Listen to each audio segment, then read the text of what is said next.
Welcome to the Nourished Child Podcast, a show about childhood nutrition, feeding kids, and dealing with the ups and downs of growing a healthy child. Here's your host, registered dietitian and childhood nutrition expert, Jill Castle. Hey everyone, it's Jill. Welcome back to the Nourished Child Podcast. Today I am talking with Kendall Hampton. She is a pediatric sleep consultant, and she's based in Huntsville, Alabama, and is the owner of Rested Families. So she has a great bio, trained at the University of Alabama, worked in hospitals with children, babies and toddlers with developmental delays and disabilities. She's worked in early intervention and now is pursuing her love, which is pediatric sleep training. So I don't know Kendall well, but I came across her on LinkedIn when she posted something about the kissing game, which had me very, very intrigued, let me tell you. I'm all about the kissing game. So she explains what that is in this episode, but it is one of many strategies she uses to help families, and particularly children, get good quality sleep. So I hope you enjoy this show as much as I have. Here's Kendall. Hi, Kendall. Welcome to the Nourished Child Podcast. Hi, thank you for having me. It's nice to have you here. And I just want my audience to know that I came across your account on LinkedIn, and you were posting something about a strategy to help kids sleep better. And I thought, what a great person to have on the show. And so I'm so happy you're here. And I can't wait to dive into this topic. But before we begin, in your words, why don't you describe what you do and who you are? Certainly. Well, I'm excited to be here. I'm Kendall Hampton. I'm a pediatric sleep consultant. My background is actually in early intervention. That's what I'd say I've done the most in my work. So working with children and families under the age of 3 with developmental delays and disabilities. So I was a home visitor as a developmental specialist, and so worked as a parent coach for a very long time. And during that time, a lot of families were struggling with sleep. And so I was consistently doing continuing education to learn more and more strategies to help the families I was serving. And what's funny is when my children were little, I struggled with their sleep. And at the time I'm not even sure sleep consulting existed. And I struggled through it and had a difficult time. So I didn't feel like I was really prepared to help the families I was working with in that arena.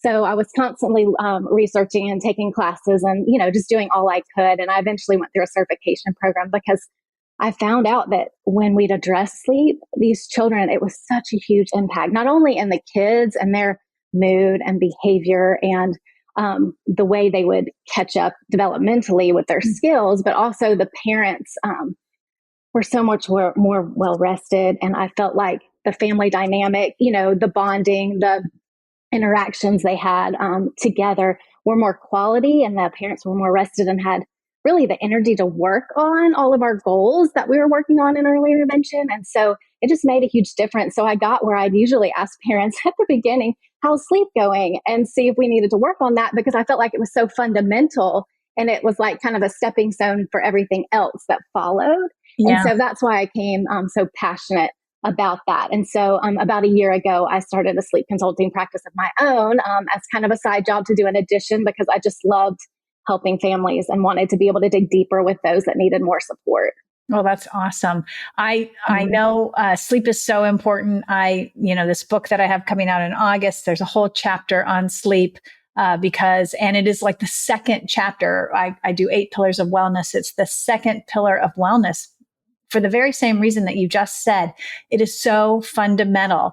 And if good sleep isn't there, then it really has an impact on every aspect of a child's life. It's pretty remarkable. So I'm glad we're going to be talking about this.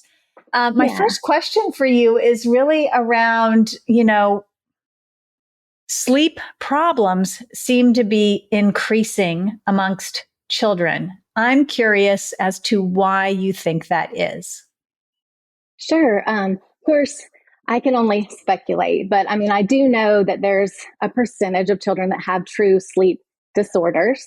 And then there's also the children whose sleep are affected by medical issues, everything from seizures to just things that cause discomfort. I mean, acid reflux, constipation. There's just a long list of different medical issues that can cause sleep issues too, especially also with the rise in autism and ADHD and that sort of thing. Those can affect sleep as well.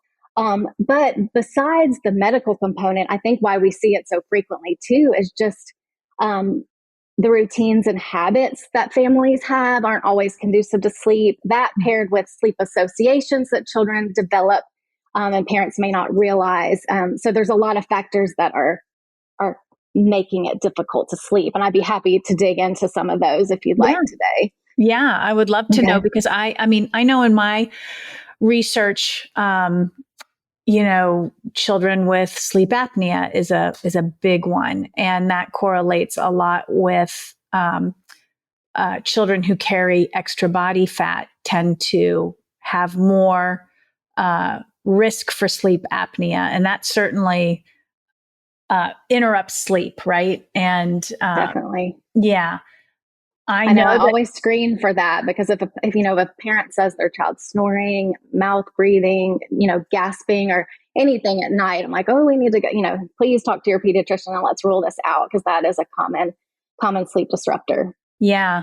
The other thing that I've noticed, like in my practice, because I've worked with kids with ADHD before, and when there's marginal iron intake or an iron deficiency, restless leg syndrome, and difficulty sleeping is super common. Can you comment on either of those two things and maybe add to the list? That's definitely one of the things I ask about, and I've definitely mentioned it to parents. Like, why don't you talk to your pediatrician about iron testing and see, if they're talking about their child kicking a lot and moving around a lot in bed, because I have seen too in the research that, especially in adults anyway, with restless leg, they've been able to supplement with iron. But I know that's a little trickier with kids, so I always tell them to talk to their pediatrician or dietitian about that. Yeah. Yeah. Mm-hmm. What other contributors do you commonly see to poor sleep? Yeah. So besides the I guess the obvious things we mentioned, like the medical issues, one of the big pieces is sleep associations. And what I mean by that is the drive to sleep is biological, but how we fall asleep is a learned behavior. And so newborns, they need they have immature immune systems. So they really kind of need our help to fall asleep. And I think that's why we kind of naturally, as parents, it's almost an instinct to like bounce our babies and shush and, do all those things to help them to sleep. But what happens is we continue to do those kind of things for a long time, and the child learns that that's how I fall asleep. I need to be bounced. Or it may be that they need to be fed to sleep, because a lot of times that's just an easy thing. Sometimes we get into that routine where the baby feeds and falls asleep, and then we have a little wake time, and then they feed and fall asleep. And so those things kind of get ingrained. And when a baby, and especially as they get older, when they're used to any of those things with the outside help from a parent to fall asleep at bedtime, when they're going through sleep cycles during the night, they're going to naturally, we all kind of come a semi-alert between sleep cycles. And so at that point, they're more likely to come fully alert, because I'm not moving anymore, or I'm not sucking anymore. I need that to fall back asleep. And so they're going to cry out or for, not necessarily because they're hungry or because they're in distress in any way. It's just like, oh, I'm tired. I want to go back to sleep. And they're going to fuss out for that and need that to go back to sleep. So I think a lot of cases, it may not be an actual sleep disorder. They're just relying on something outside of themselves to put them to sleep. And so they need help getting back to sleep. And what's so frustrating with a lot of the parents I work with is maybe in those first couple of months, that was okay. But then it got where the child, they'd wake up, they're so tired, they'd get them back to sleep. And then when they go to transfer, they wake right back up, and then you're doing it again. And it's just this long, lots of waking, lots of interrupted sleep for prolonged periods. And so they're really struggling. And that's just because, the children just, the more alert and the older they get, it's harder to transfer them. Yeah. And so a lot of those things just, I think, hold families back, because they're just constantly needing to wake and get them back to sleep. Yeah. Yeah. Mm-hmm. So sleep associations. I'd never heard that term, but it makes complete sense to me. Mm-hmm. A lot of people will call it a sleep crutch because, there is good sleep. I don't even know if you call it good and bad sleep associations, but there's ones that rely on a parent, and there's ones that are that the child can do themselves. So if they're old enough that they can replace a pacifier, then, that is kind of a sleep association, but they're able to do it themselves. They don't have to call out for help, or they may, white noise is a positive sleep association, blackout curtains. There's lots of things in the environment and the sleep space, and bedtime routines, just the things you do to help you get sleepy and go to sleep. But they're great because they don't rely on anyone else. But it's when the child needs needs the parent to come in and do it, that's when it becomes a problem at times. Right. Mm-hmm. Are there other factors that interfere with good sleep? Yeah, so there's just so many. So, like I mentioned, there's a lot of habits and routines that can, aren't really conducive to sleep. And so one of the key ones is light and dark.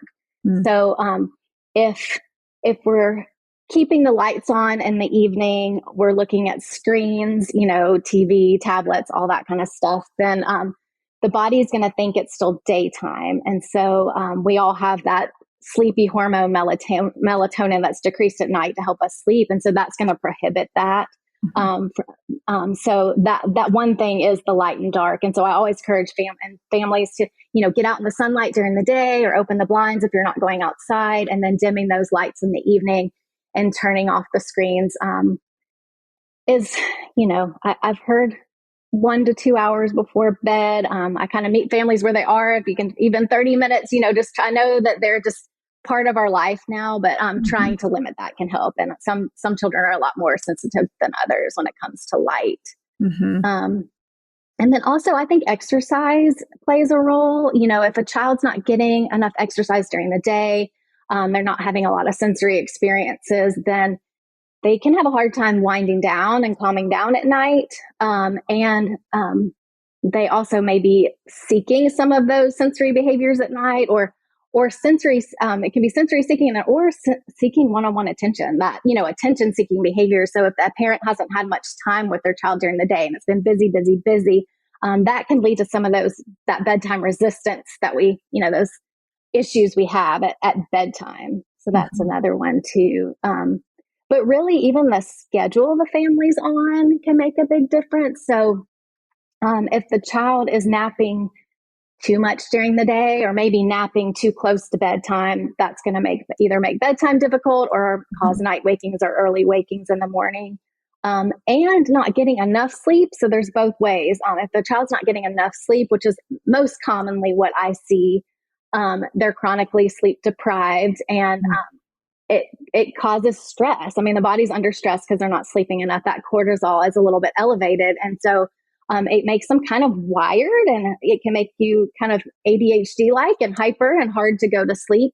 And also, what's really interesting is when I learned more about hormones was that when you're asleep, that melatonin increases, that sleepy hormone, to keep you asleep. And then it starts to decrease in the morning. Well, that cortisol starts to rise in the morning as well, to wake you up. And so a child who's in this, overtired state is going to come alert a lot quicker and wake earlier in the morning because they don't need as much cortisol to wake. So you have a child who's overtired who really needs to sleep in, but they can't because of way the hormones are working. So it can become a real vicious cycle of just chronically not getting enough sleep. Yeah. So that's a big one.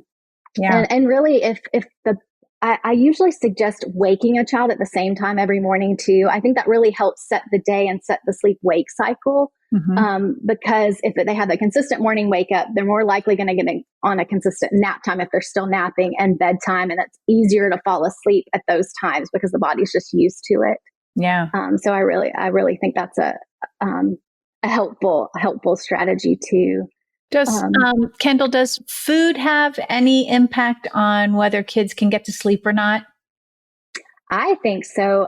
So I have read, just like light and dark helps with the sleep-wake cycles, I've also read that meal timing affect sleep-wake cycles. And so eating a really heavy meal right before bed can interrupt that cycle and the body think that it's still wake time.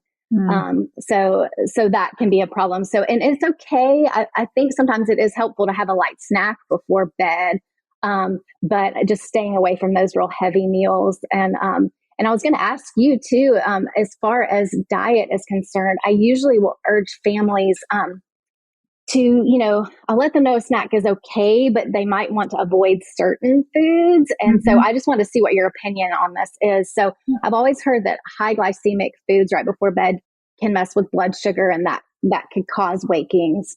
Also, high saturated fat or trans fats can be just really heavy and overwhelm the digestive system. And then, of course, when you think about heartburn, acid reflux, those spicy and acidic foods might be a problem. Yeah. And I guess the main hitter is caffeine. Yeah. And a lot of people don't realize that there's caffeine in chocolate and, in teas, and that some people aren't super sensitive to caffeine, but some are. And so you may have a child that's really, really struggling from something they had that afternoon. Yeah. I'm glad you brought those things up, because caffeine is a big one. And I think that sometimes, I feel like I read somewhere a 4 to 5 hour clearance period, maybe even up to 6 hours, to really fully clear caffeine out of your system after you've consumed it.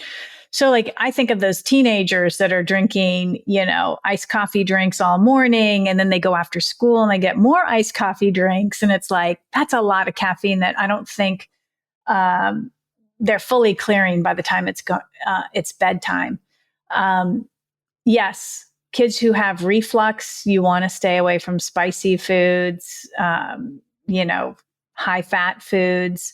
The glycemic index one, I think, is probably subjective to like what else is being eaten with it, because, the glycemic index is really influenced by all the different foods that you're eating alongside with it. And we rarely eat, one thing by itself. Oftentimes kids if they're having a snack before bedtime, they're having, crackers and milk, or they're having, I don't know, a little dish of cereal. So just make sure it's a combination and has some fats and proteins and with the carbs instead of just a bunch of sugar. Yeah, exactly. Exactly. What is the most common type of sleep complaint that you tend to see? And what is the age group that you're seeing them in, these complaints in? Okay. So generally it's that either the child is requiring a lot of help to get to sleep, and there's struggles with getting to sleep. And then it can also be waking during the night, or a combination of both. And I so far, and like I said, I've only been doing sleep consulting exclusively for this past year, but I tend to get more of the infant, toddler, preschool age range. But because I have a background in early intervention, I am starting to get some calls from families with young school age children on the spectrum, just because I've kind of had that expertise to be able to help with sensory issues and all the things that are going on with that. But I know it's not just that age. It's just, I think people think pediatric sleep consultant, they just think little, but there's definitely a problem all the way up through adolescence for sure. So can we probably even more so? Yeah, I was going to say, can we walk through sort of what are the common sort of sleep complaints you might see in an infant versus a young toddler? And then how does that change? How do those concerns or problems with sleep change at the preschool, kindergarten age? And then let's talk school age kids. What are they dealing with? What is really contributing to their poor sleep? And then if you can, let's talk about teenagers in terms of what you're seeing. So probably if we started with the infants, a lot of times I think it boils down to just the parents continued to rock or feed to sleep, and the child doesn't know how to fall asleep. And so it's more about really optimizing their schedule during the day so that they're getting the appropriate nap time and, not overtired, undertired, and having that good bedtime routine. Just making sure we're we've got the light and dark and all those different things, the white noise that help with bed. But and then it's implementing some kind of sleep training technique to help them, and I don't mean leaving them to cry it out all night, but just some kind of strategy to help teach them and get them comfortable really with sleeping independently, build their confidence to fall asleep independently. So we really just, in babies, it's more of giving them practice time to do that. But the problem is, as they get the older they get, the more vocal they start having words. They start, it becomes more of having to take a more positive discipline approach and, having to make sure children understand the expectations and, the rules and limits and really digging into that component of teaching them how important sleep is and helping them learn strategies on how to fall asleep and those sort of things. But then the older they get, that some will start to have fears or anxieties that need to be addressed. And then you get into the whole realm of, as they age, I think screens and, having phones in bed or being able to watch TV or those sort of things. I don't think they realize maybe that that's what's keeping them awake. Or like you mentioned, those caffeinated drinks. I mean, there's just a lot of environmental things going on, I believe. And then teenagers have that shift in their circadian rhythm, right? And then they have, so they're naturally more of a night out. Yeah. But yet still have to get up very early, and they can get really chronically sleep deprived too. I do want to talk about all the different strategies that you might be using for the different age groups. But before we get there, I want to sort of talk about what are the benefits or the payoffs from getting good quality sleep. Like, what can parents expect? Like, if a parent is looking at their child, and can they tell if they're having good sleep or not? Like, what is a child who sleeps well? It's adequate. It's good quality sleep. What is that child like during the day? How do you know? Right. Well, usually they're going to wake up in a good mood and refreshed. They're going to have more even-keeled moods throughout the day. I think that's one of the biggest things that parents report is the mood and the behaviors. They're just, and it's a combination, because it's not just, when the child sleeps good, the parent sleeps good and everyone is more well rested. So that's part of it, is moods, but then also cognitively. I mean, and everyone listening probably knows what it's like the next day when you don't sleep well. It's just hard to concentrate. It's hard to, really be able to cognitively process everything. And so you struggle, children will struggle with learning. And it also can cause, hyperactivity and a lot of, we can see a lot of behaviors in this, and just health in general. I mean, your body, if you're not getting restorative sleep, I mean, that's when our immune system and, all of our growing and all of the things that we need for good health happen. And so when you're not getting sufficient, then you can see a lot of medical issues probably crop up. And and my follow-up question was going to be around the drawbacks of not getting enough sleep. I think some surprising ones, like you mentioned, growth hormone is secreted when children are sleeping deeply. And that's the only time during the day when growth hormone is secreted. And so if kids are not getting good sleep, it can affect their growth. We also know from like a nutrition standpoint, it can affect appetite regulation, right? It can make you feel hungrier during the day when you don't get enough sleep. And this is true for children too.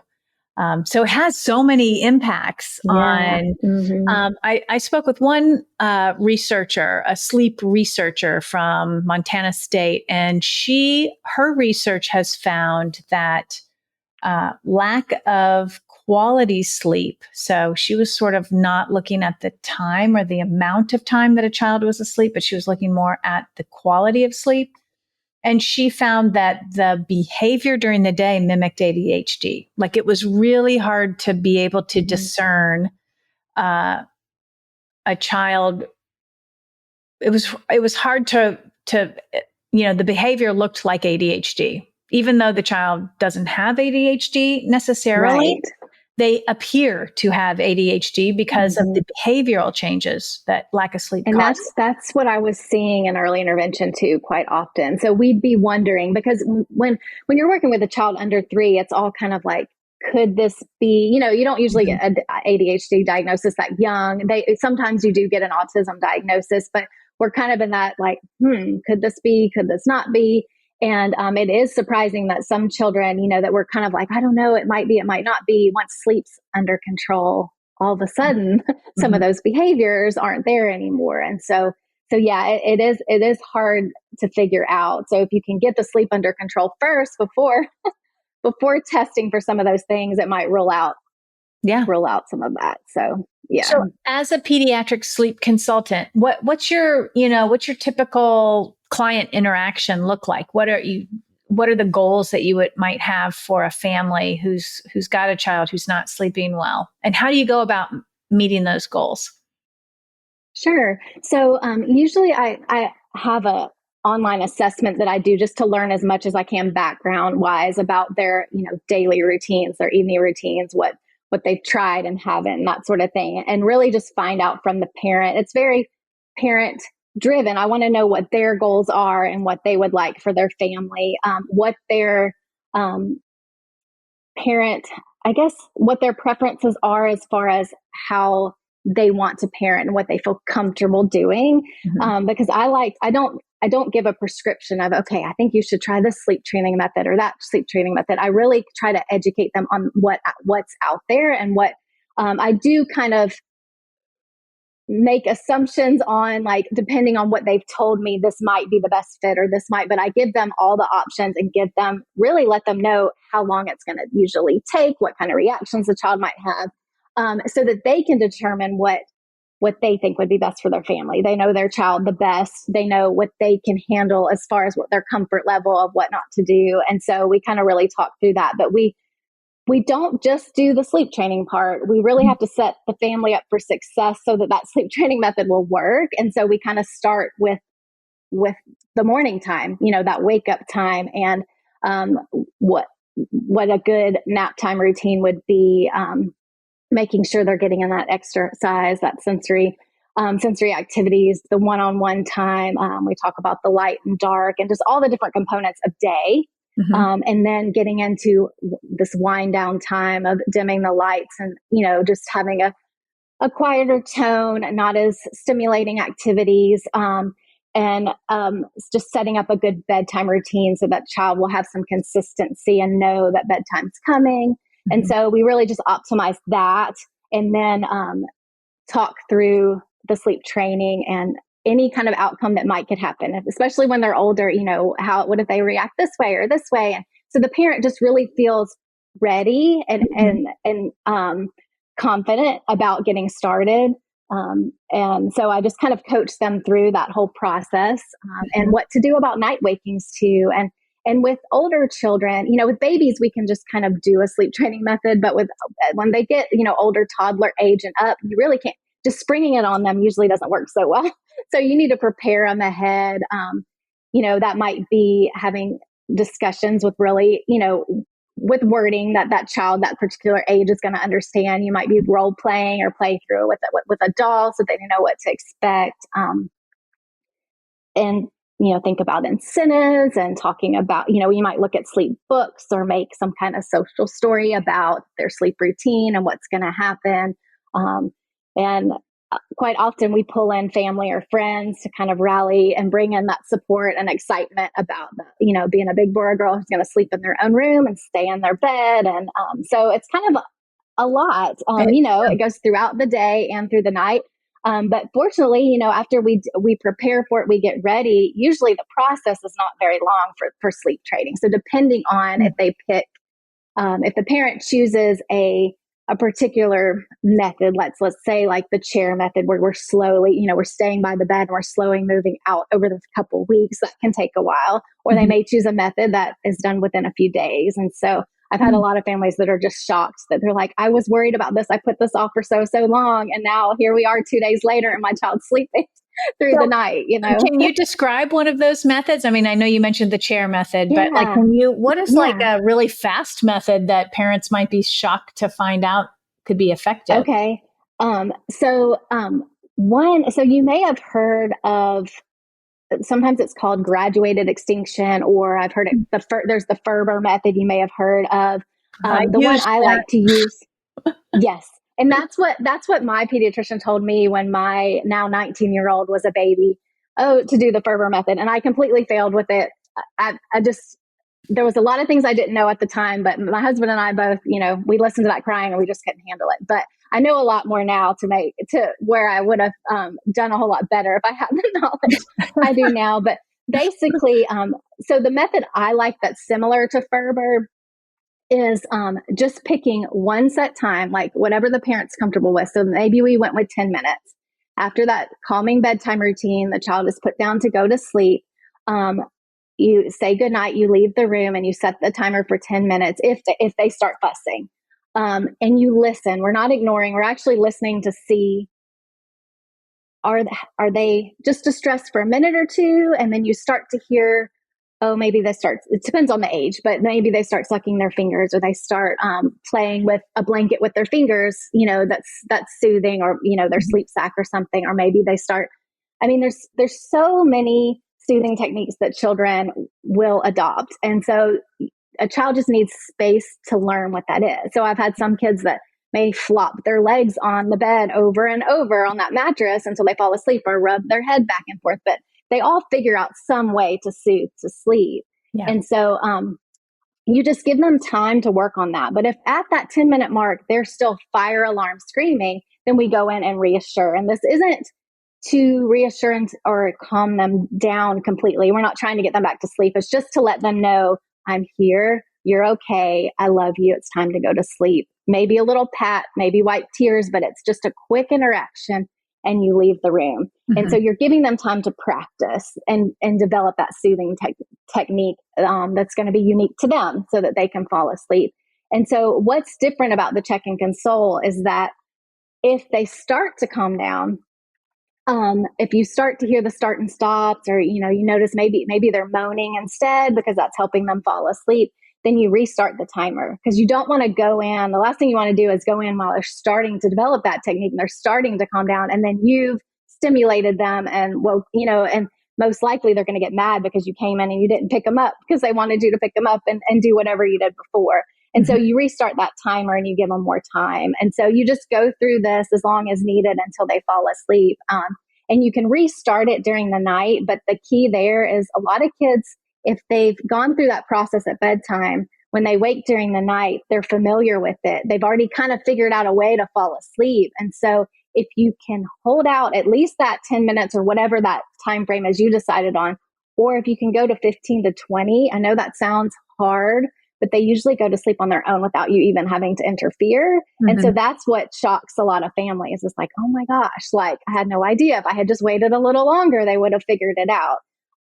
But some families, this is just too hard. They're just like, they don't want to try that method because they just can't stand leaving their child. And so mm-hmm. that's why it's great that there's like the chair method, which I mentioned. You sit next to your child while they're falling asleep, and a couple of days later, you move your chair further away, and you're slowly working till you're outside the room, but they can see you, and then outside in the hallway where they can't see you. And it's a slower process. And as sleep consultants, we usually have tweaked all these methods depending on the family. So like sure. If the family's been co-sleeping, then maybe putting a chair next to the bed is way too much. That's a big step. They've been sleeping next to their child. So maybe they want to sit next to their child with a hand on them the first night until they fall asleep. And then, maybe the next night they can sit next to them without touching, and then maybe sit at the edge of the bed. So there's a lot of ways to modify this. Some will camp out and have a mattress on the floor and slowly move it out instead of a chair. So you can kind of change it up to match whatever the family's comfortable with. Yeah. Yeah. Mm-hmm. So many things to think about. Yeah. And you have to think about the child's temperament too, because it may be that the parent's more comfortable with the parent present gradual approach. I want to be there and, be there for my child, but the child may be so stimulated and they're just so mad at you for sitting there. Like, why aren't you picking me up? But if you were to leave them for 10 minutes, they might they'd be like, oh, okay, I can do this and figure it out. So sometimes there's a little bit of a mismatch, and you have to kind of talk to the families about that. Well, what would you think would happen if this happened? Do you want to give that a try? And so there are those times. We Ferberized my first one, our first child, who's 27 now. And I remember going in and pat, you're okay, and then leave the room, and then go back in, pat, you're okay, it's time to go to sleep. And it was like, the first night was like awful. I think we did 4 or 5 rounds of it. And then the next night it was like 3 rounds of it. And then the next night it was like 2. And it was like, well, we're clearly making progress. So we kept sticking with it. And then it was it was a non thing. And I have 4 kids, and the other 3, I think, our ability to recognize distressed crying from just, I want you to come in here and be with me crying.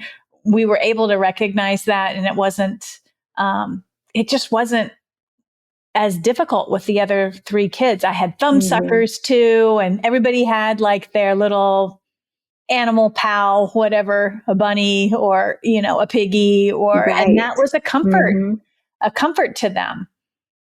And that's very helpful. I'm a huge believer in sleep. I mean, I need my own 8 hours. It's just non-negotiable for me. It's, and so I've been that way with my kids too. It's just like, even when they were not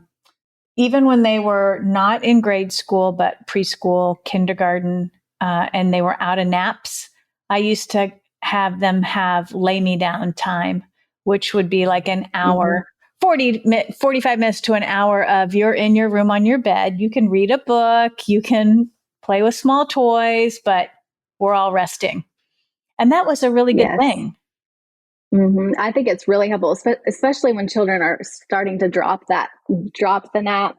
I think rest time is really important to help them kind of get through the rest of the day in an okay mood, because it can be a hard transition. Sure. Okay. Let's talk about like the real, what attracted me to you was this kissing game that you were describing on a post on LinkedIn. And I was like, I've never heard of this. This is really interesting. So that's what really sort of drew me to you.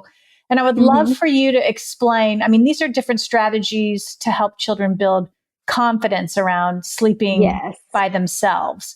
So if you could describe that and maybe another strategy, I think listeners would just love to hear about that. Yeah.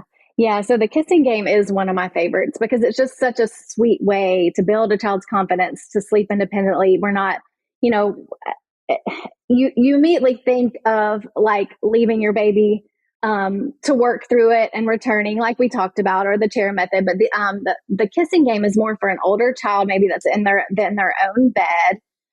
Who's struggling to stay in bed and go to sleep, or maybe there's a little bit of anxiety there that they don't want to stay by themselves in their room. And so after their bedtime routine, you'd simply say something like, if you lay here quietly and try to go to sleep, I'll be back in 1 minute to give you a kiss. And now if you have a toddler who you don't think can even last a minute, then maybe you just kind of walk a few steps away and return to help them be successful. So they see that you're coming right back. Maybe next time it's to the door and back. But you just progressively, 1 more minute and I'll be back. And they're practicing this, and it kind of reduces their anxiety because they know you're returning. And so you can progressively do it a little bit longer and maybe work towards, I'm going to go brush my teeth and I'll come back and give you a kiss.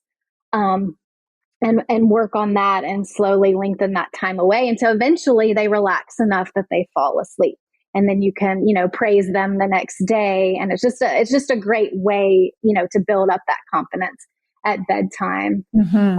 I love it. I use this in early intervention with my families who had a child just with general separation anxiety. So it wouldn't necessarily have to be a kiss. It could be just that you're going to return to play with them. And so you could do it during playtime, just so they get used to, those ones that are really clingy and don't want you to go even leave their side during the day. And it's a good way to work on them playing independently during the day.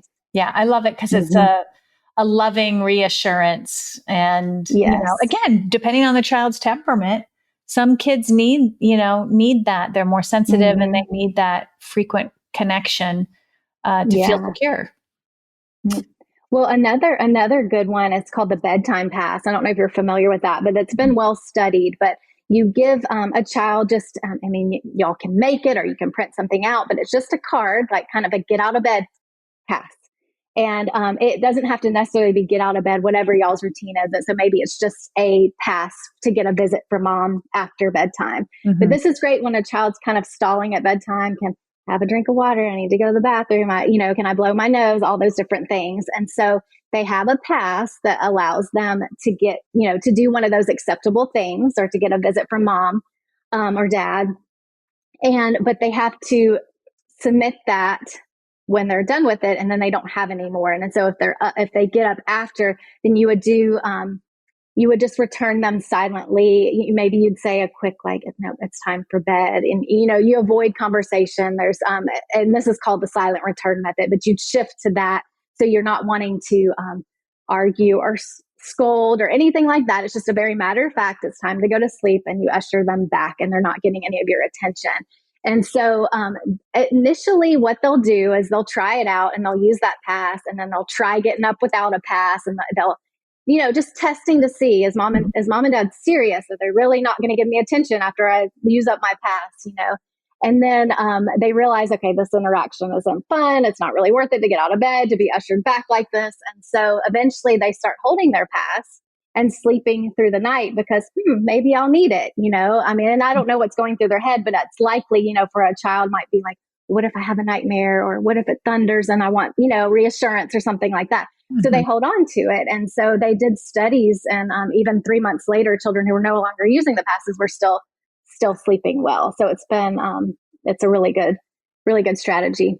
That's great. Mm-hmm. When you think about like all the different clients you've taken care of, like what has been sort of the hardest sleep situation to solve? What type of scenario or type of child or type of family dynamic that is really tough to solve in terms of that child sleeping? Well, sometimes it has to do with the parents and their having a hard time with the fussing or the crying. It's like you said, you started to realize with your second one, like there's different noise levels or types of crying. You could tell when they're really upset versus when I just don't like this. And so a lot of it comes down to mindset. It's like you have to think about, you're doing this out of love. We're wanting our child to be healthy and happy and safe and get the rest they need. And so in order to do so, they need to know how to fall asleep at bedtime so they can return to sleep if they wake during the night, or they're going to have constantly interrupted sleep. And, it's not going to be healthy for them. So I think really kind of digging deep on that topic with parents and say, what are your goals as a parent, and think about like, this is just a short time frame. We've got a couple nights. Yes, there's probably going to be some tears, but it's short-lived. It's not traumatic. They're loved and cared for all day long. You have a wonderful bond with your child. They know that they're cared for, and you're showing confidence in them that they can do this. They can fall asleep. And so part of it could be mindset, but also in children in general, there are just certain temperaments that are harder. They're going to push harder and, have a harder time with it. I would say there's some children on the autism spectrum that I think have been the trickiest for me. Wondering, is there medical issues, and just trying to troubleshoot and work with their medical team too, to figure out, what's really going on here and causing all these wakings. Yeah. Yeah. Oh, it's so interesting. As we wrap up this interview, when you think about, families out there, and the listeners of this show are mostly parents, but also healthcare providers, what would you want my audience to know about sleep training and just sleep in general for children? Well, I think the main thing is, I think everyone knows, most people know how important sleep is. But I think sometimes we kind of we think it's just a rite of passage, in those first few years of life, that we're not going to get much sleep.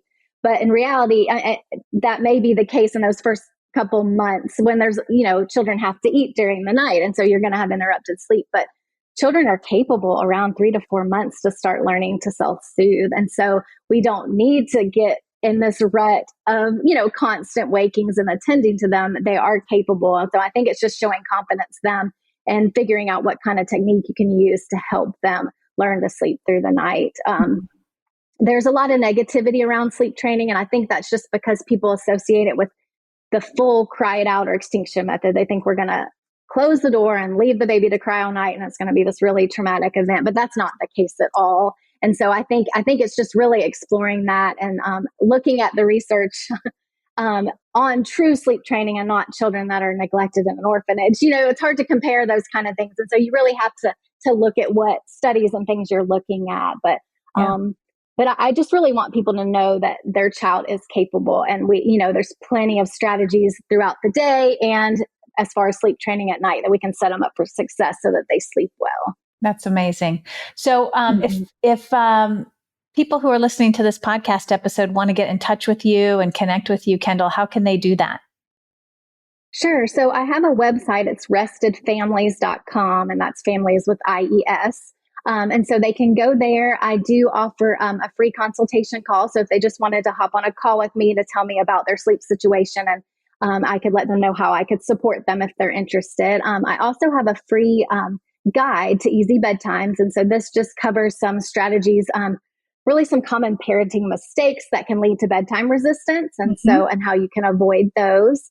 I have a couple blog posts there, and I have a member area that's also free, and it just has a discussion group for parents and professionals that work with children and families that we can troubleshoot sleep issues. And I have a little mini course in there, and even a tip sheet for sleep on the spectrum that has just some extra strategies for children dealing with either autism or ADHD or just sensory processing issues. So lots of free resources on restedfamilies.com. Okay. Yeah. That's and I am on social media.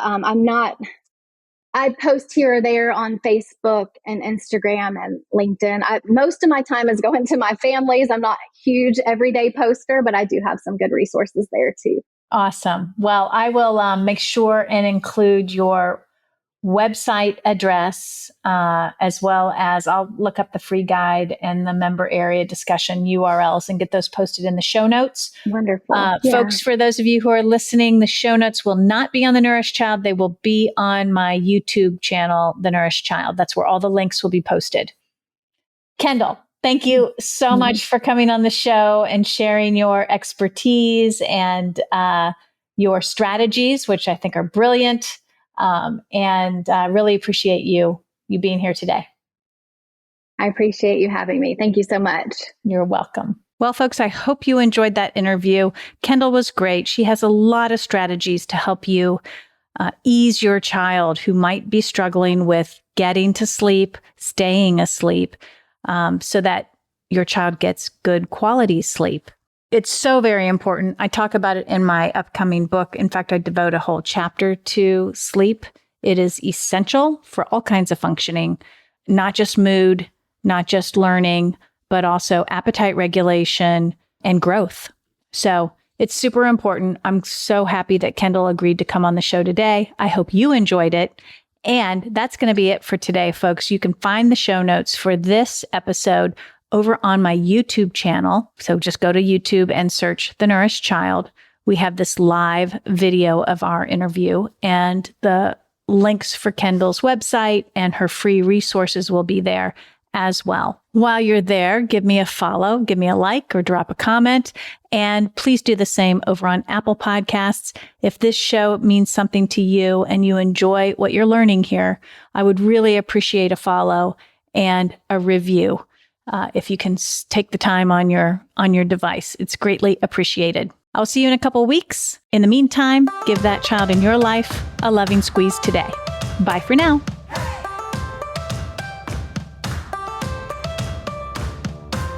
Thanks for listening to the Nourished Child podcast, where the #1 goal is to help you grow a nourished child inside and out.